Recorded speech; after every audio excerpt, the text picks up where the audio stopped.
Today, we're going to do a little bit of core support work. So, let's begin. We're approaching the full moon, and sometimes it's nice to engage with that kind of energy. Sometimes, if we have too much full moon energy, then we might need to find something more restorative. But we always do bring in restoration at the end of class. You can take a break if you need to, or I will offer some modifications. So if you have a towel or you have a blanket, we'll start with that little gentle chest opener. And knowing that if you have a thick blanket, it gives you a little bit more of a roll. I mean, I'll just show you with the two that I have right here. You can have a towel too. And then I have this thinner cotton blanket. So we're going to do this chest opener where you put it under your shoulder blades so the shoulders come down to the floor, arms come out to the side, and depending on your lower back, since we were focusing on sciatica the other day, you can have the knees bent here if it doesn't work for you to have them straightened out. If you straighten the knees, you can actually really work the legs and press through the feet. Or if you have, something to press your feet into, I can press them into this bolster here. That's going to engage the legs. With the thicker blanket, I get a little bit more, like I might need something under my head, or, oh, this feels good too. Anyway, so that's another option with thicker blanket. And you can, like I say, have the feet on the floor with the knees bent. You can straighten them out. You can press them into a wall or something else and really work the legs.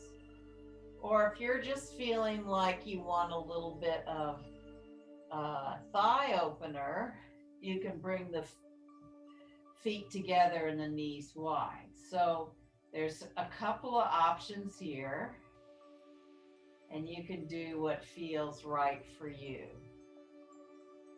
So, or you can do, say, a few breaths and feet together, knees wide, a few breaths with them up. So there's a few options that you can play with. Let's see if whatever option you choose, you can really feel the breath fill up in the abdominal area and move up through the rib cage and move into that upper chest. And especially if you're doing this practice later in the day and you've done some computer work, it's nice to have time here where gravity is really doing the work for you. And this is something that you can sprinkle throughout your day if you need a little bit of support in the back. You could also change your arms overhead to get a little bit more stretch through the side body if that feels like a good option for you.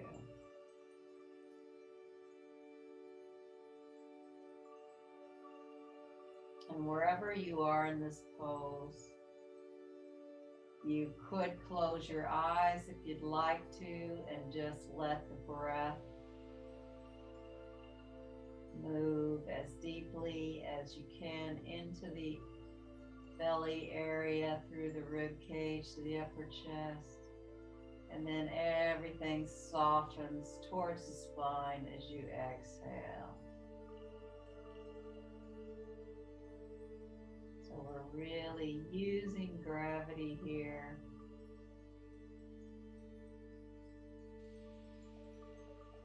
to support us supporting the back of the head, whatever part of the body is on the floor.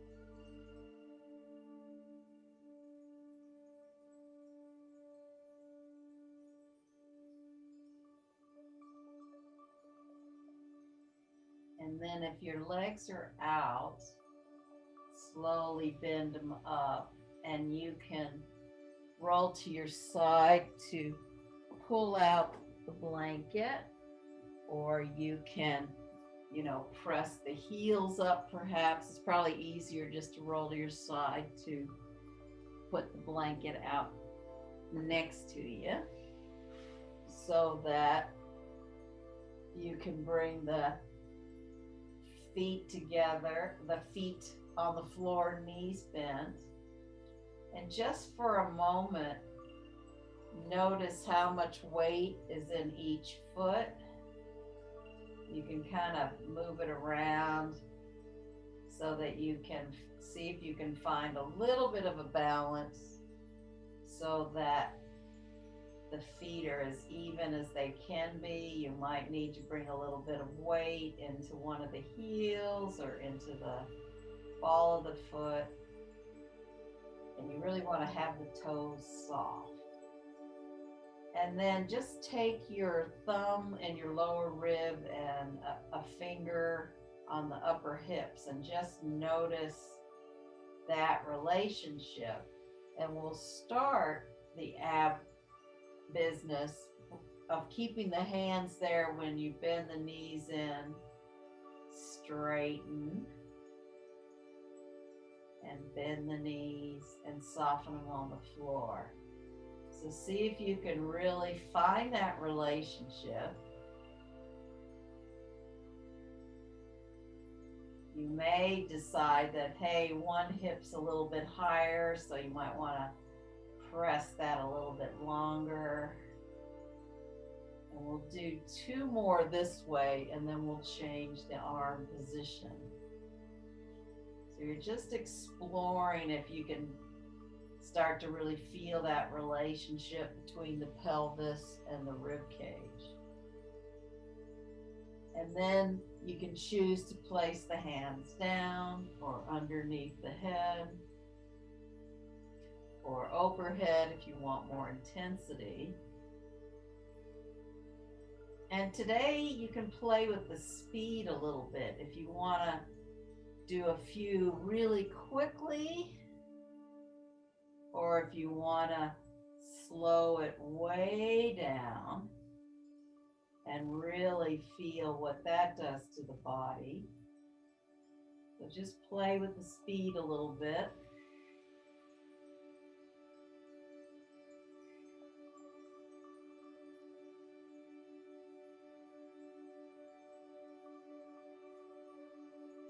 And then do 2 more at whatever speed you're going.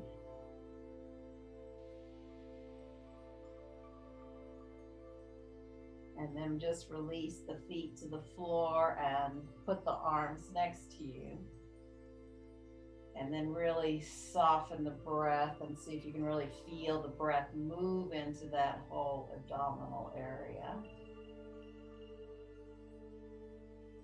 And then if you have a block around, you can hold it between your hands. I mean, if you hold it just off the floor, you get a bit of strong arm work. If you have it on the floor, sometimes it's nice to have 2 blocks so you can really press your hands in there. So that gives you a bit of arm work. So, or you can just have the arms overhead like that without the blocks. But anyway, we're going to inhale the knees to the chest, and we're going to extend up to 90 degrees. Now, if you can't be 90, you don't want it to be closer to the face. You want it to be 90 or you can be a little bit less. So whatever works in your leg, but you really want to press through those heels as long as you don't have, hyperextended knees. This works really well. But this is also a place where you can feel into this for yourself. And then bend the knees into the chest and go to 60 degrees. It's not quite halfway. And then bend the knees into the chest and we'll go to 30 degrees.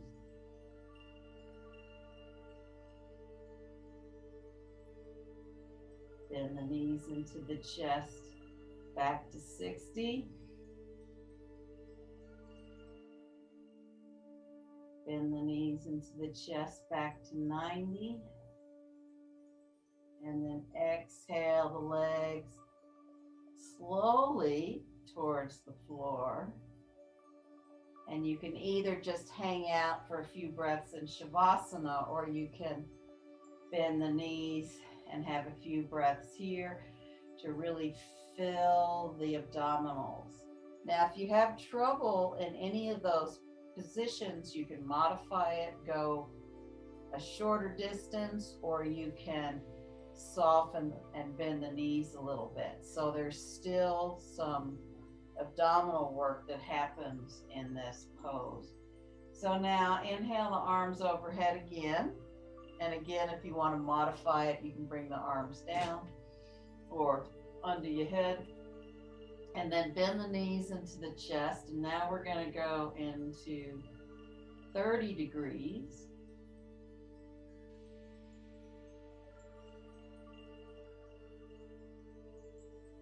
Then bend the knees in and 60 degrees. And then bend the knees up to 90 degrees.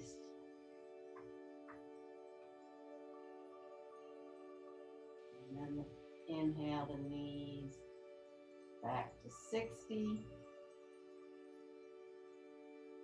Inhale the knees back to 30. And then slowly bring them down.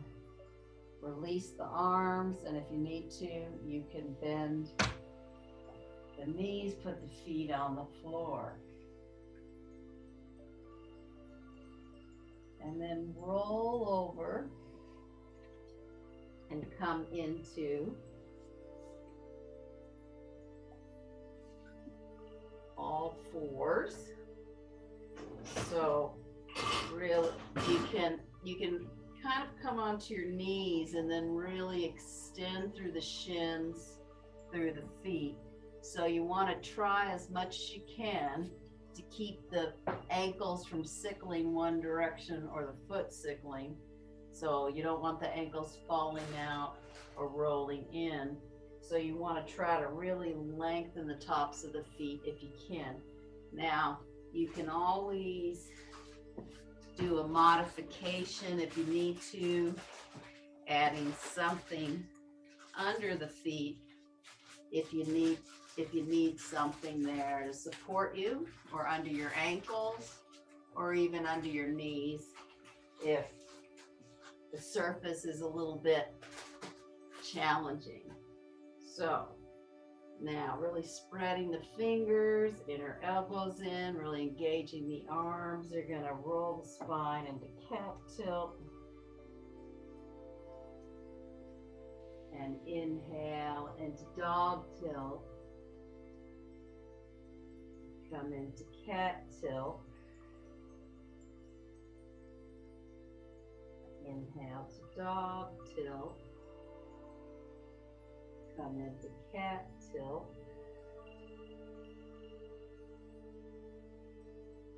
Inhale to dog. And now you're going to bring the right knee in and lengthen behind you.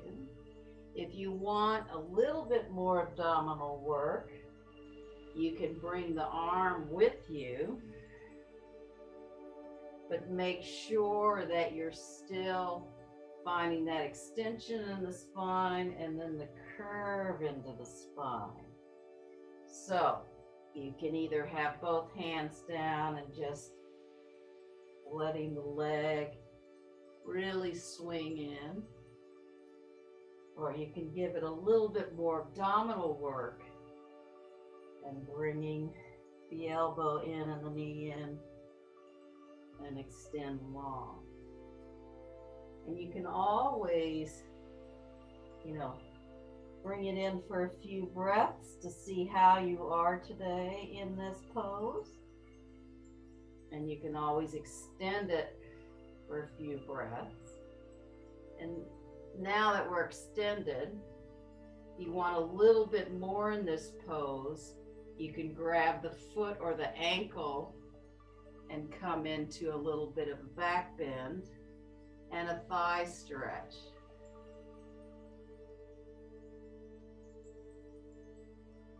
And then release the leg and the arm long again and bring it back down.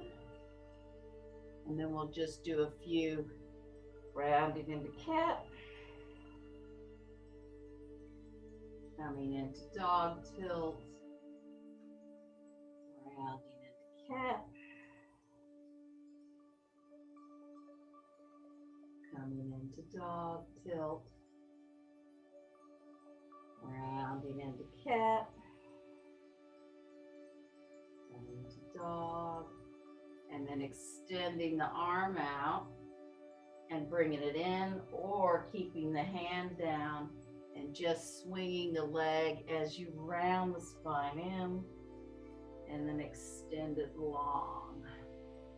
So you can do either way with both hands and arm.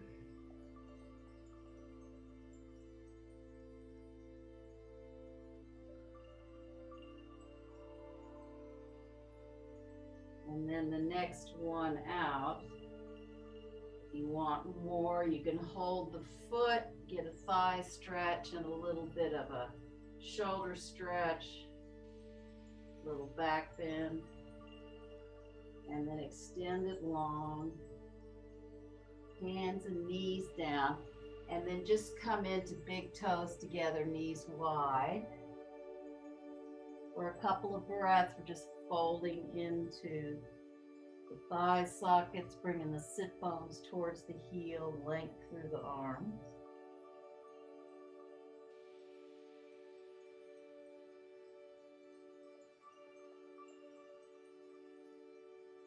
And then come back up to all four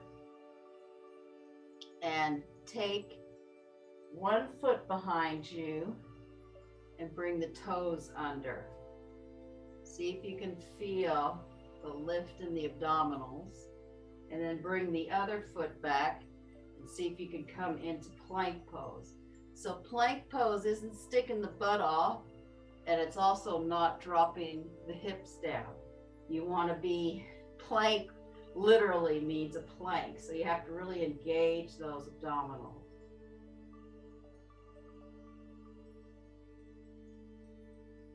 And then if you can come to upward facing dog and then go back into big toes together, knees wide.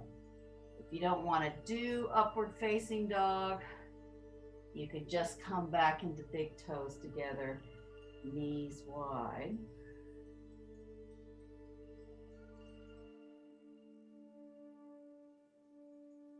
And then again, come up to all fours and start with the opposite leg where you tuck the toes under, extend it behind you, really engage the leg here and the abdominals, and then bring the other leg up and feel that support through the arms. And then bring the chest through into upward facing dog. And then come into big toes together, knees wide. Couple of breaths here.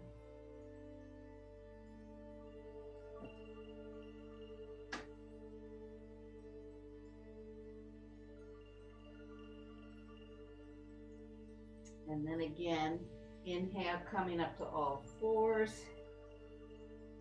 taking the other leg behind, and then the other one to meet it into plank, and then come to upward facing, and this time go into downward facing dog from there.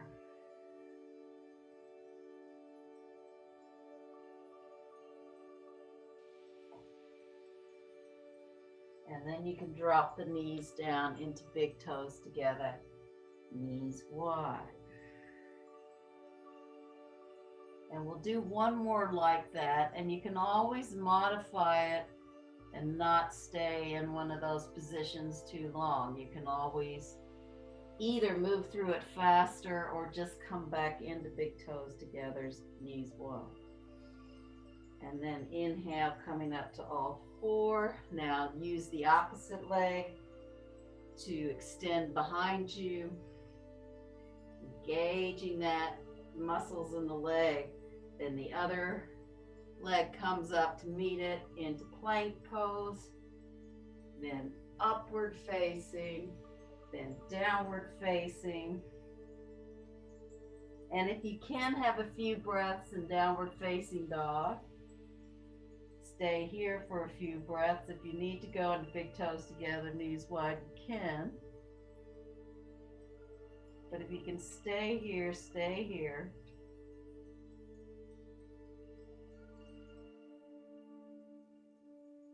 And then if you can walk the hands towards the feet, and if you need to bend the knees, of course, do that. If you can straighten the legs out, you can bring the hands in front of the legs and just shake out the head and the neck.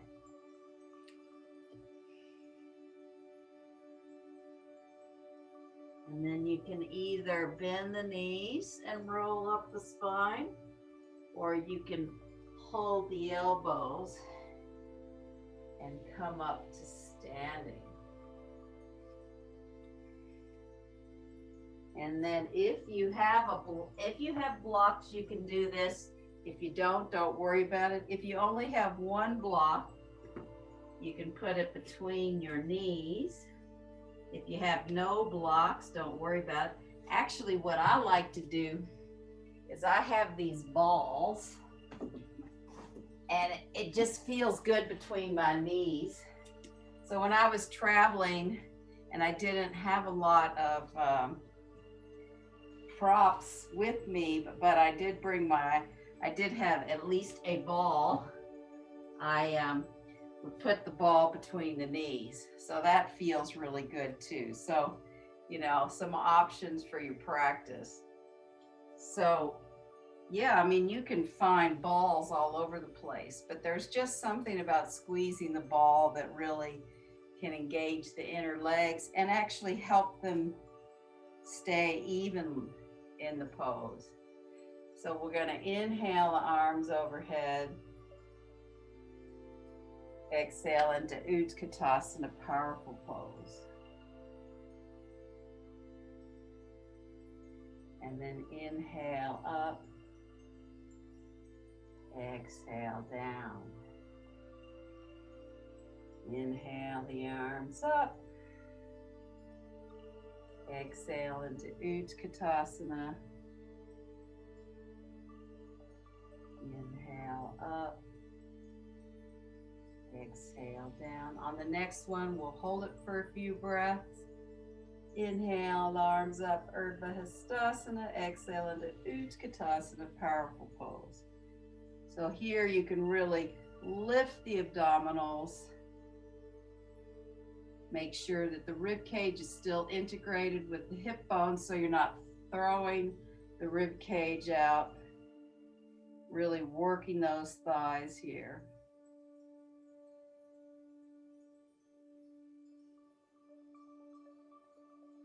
And then inhale, come up, and exhale the arms down. And then you don't need the ball, although you never know what's going to happen. If you have blocks, you can always put them next to you for the next pose.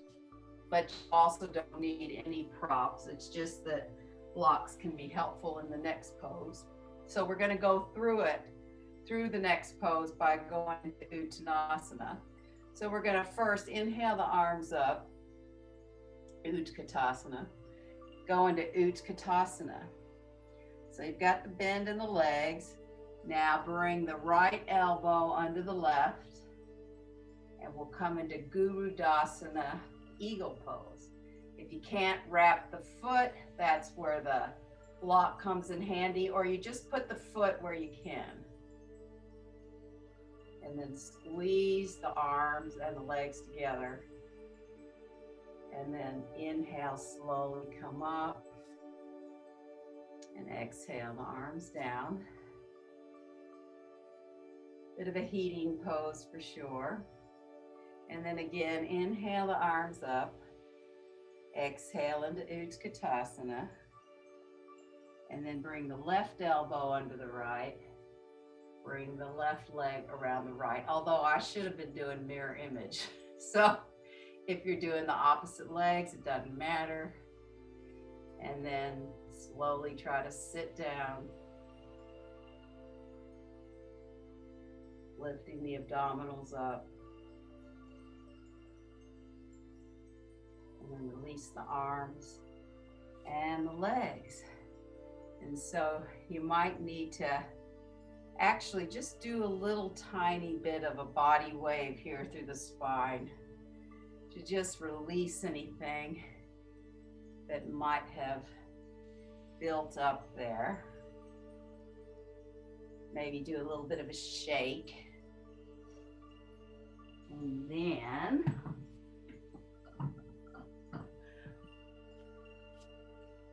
we will actually just stand at the front of the mat for a few more standing poses, although, gosh, we're running out of time already. Yeah, actually, I know. We'll play with the Gurudasana arms. So, standing in Tadasana, take the left leg long behind you as you bend into Warrior One. Then take the right arm under the left and come into Gurudasana arms into Warrior Pose. And if you want a little bit of a back bend, lift the chest, and maybe you get a little more stretch in the arms and the shoulders. And then bring them back in front, release the arms, bring the back leg in.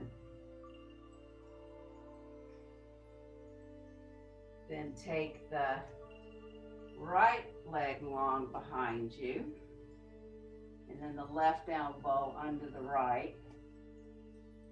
First, really establish your feet.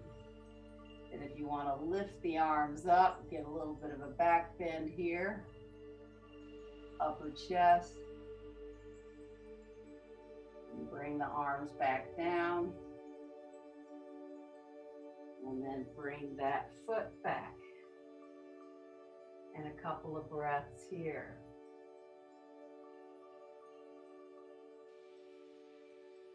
And then step the left leg long behind you into Warrior Two pose. And again, bring the right arm under the left into Gurudasana.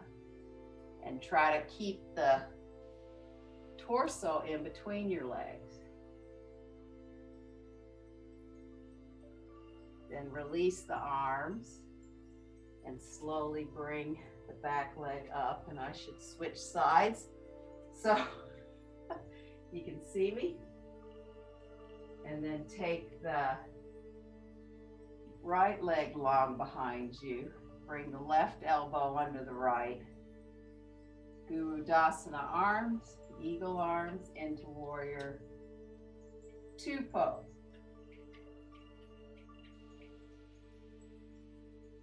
And then release the arms, and you can bring the feet closer together and just have a few breaths there. we're going to do a little bit of bridge pose. So if you happen to have a belt, or you can use a towel, you take the belt, and I'll turn this way so you see what I do. I bring the belt behind my ankles, and then I wrap it around so they're through here.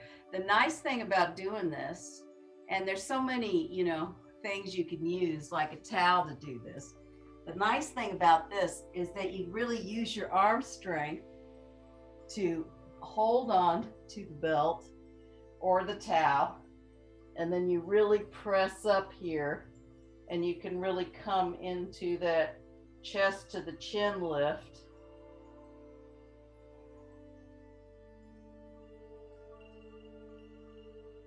And that'll help you stay in the pose a little longer. Another practice is you can take a block. So you can press the feet up, put the block behind your pelvis, and just stay here for a few minutes, holding the side of the mat if that helps. So blocks, of course, can come lower and you can be here, but see, if I'm this low, I don't get that front body stretch. But sometimes this is the only place you can start because you might have more tension in the shoulders.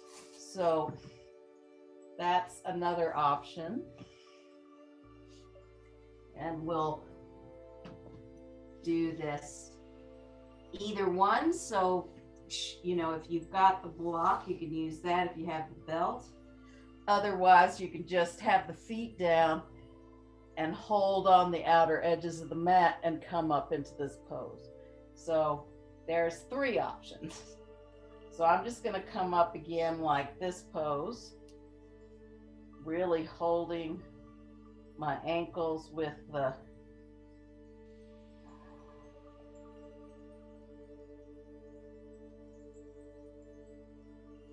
and then slowly roll down and have a couple of breaths there.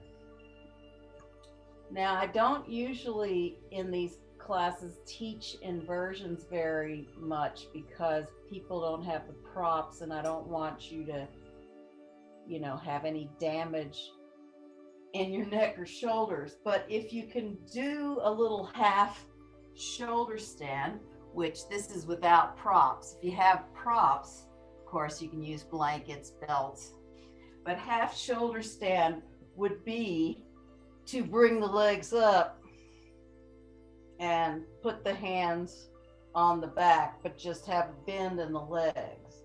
So you can just stay here, and that's the beginning of working into a shoulder stand. Now, I shouldn't turn my head. That's kind of rule number 1, but you can have the legs lower and just lean into those hands. Now, most of my teachers would have you use a belt because if your arms are way out wide, you're not going to get that support. So they would have you use a belt to support and get that. So if my arms are out like this, I'm not going to get that shoulder support. But if I bring my arms in like this, I can really engage those biceps and the shoulders. So another way, if you happen to have a belt, is to come down and you put it on one elbow or right above one elbow. And then as you come up, you find the other one and then bring it on to support you. So you can just hang out low here. I mean, eventually we try to go further up, but I don't want anybody to injure themselves. So stay really low here into half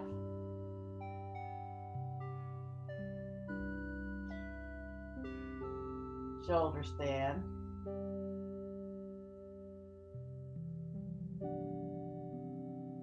If you're able to bring the feet over into halasana, you can do that.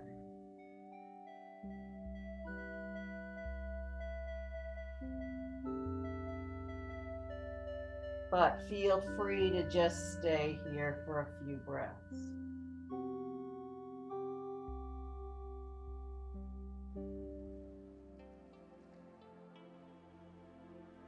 And then you can slowly roll down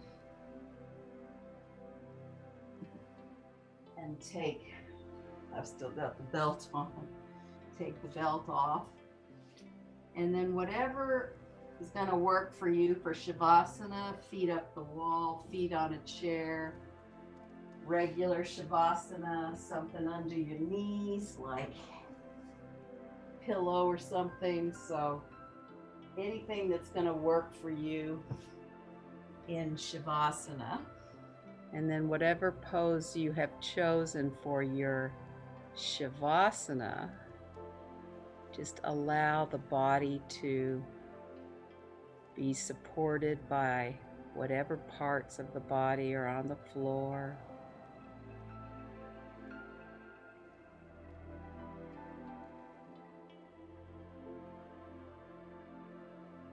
And the breath becomes soft and quiet,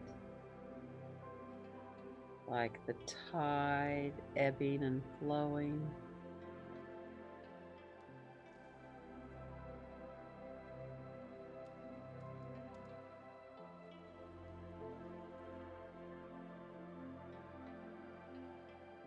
And perhaps bring some awareness into your upper chest or the space between your shoulder blades.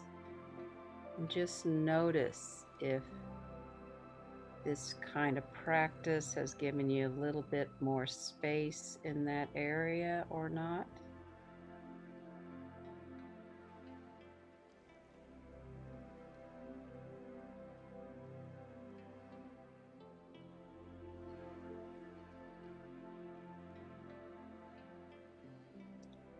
See if you can notice the relationship of your arms to your shoulder blades and your collarbones.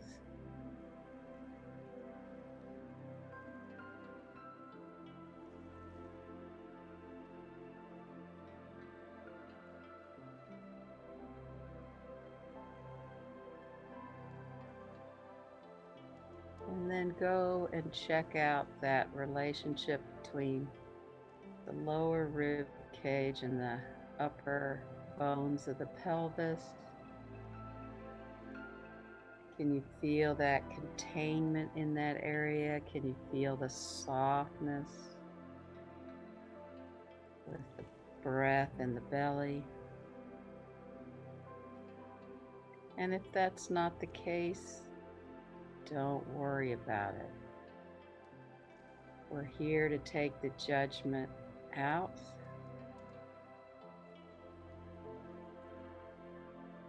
So thank you to Mr. Judge, and you can wait. You can sit off to the side for a moment.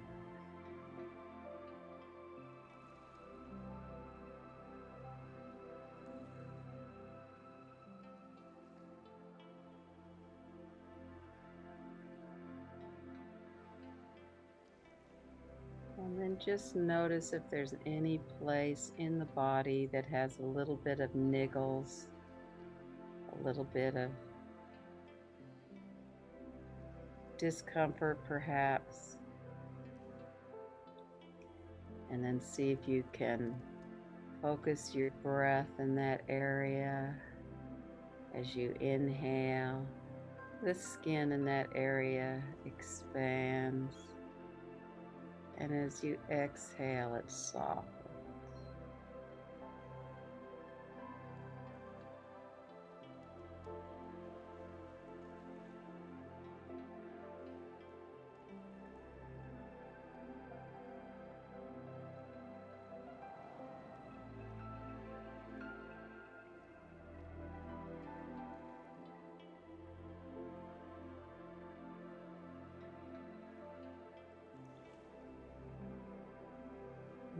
see if you can feel the base of the head softening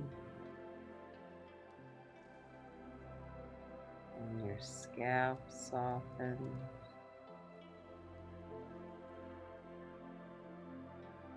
Your forehead widens and softens.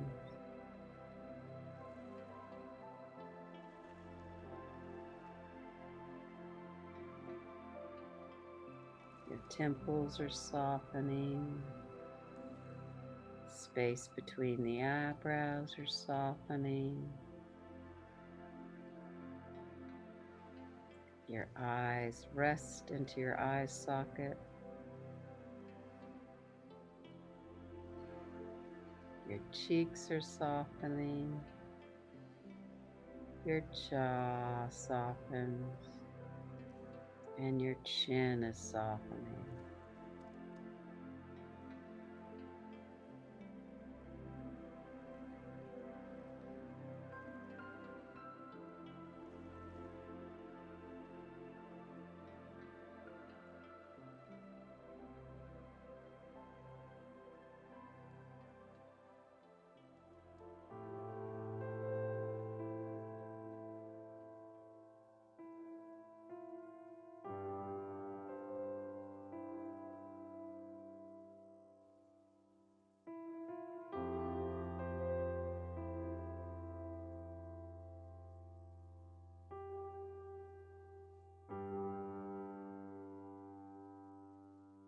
And then slowly begin to reawaken your body, bringing a bit of movement into your hands and feet.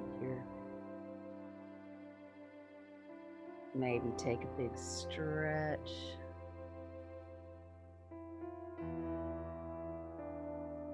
And then you can slowly roll to your right side.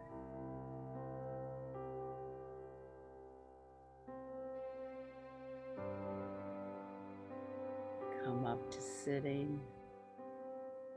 And think about what kind of kind actions today you can do for yourself.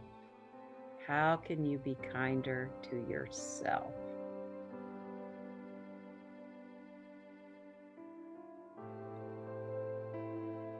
Thanks for being with me, and namaste.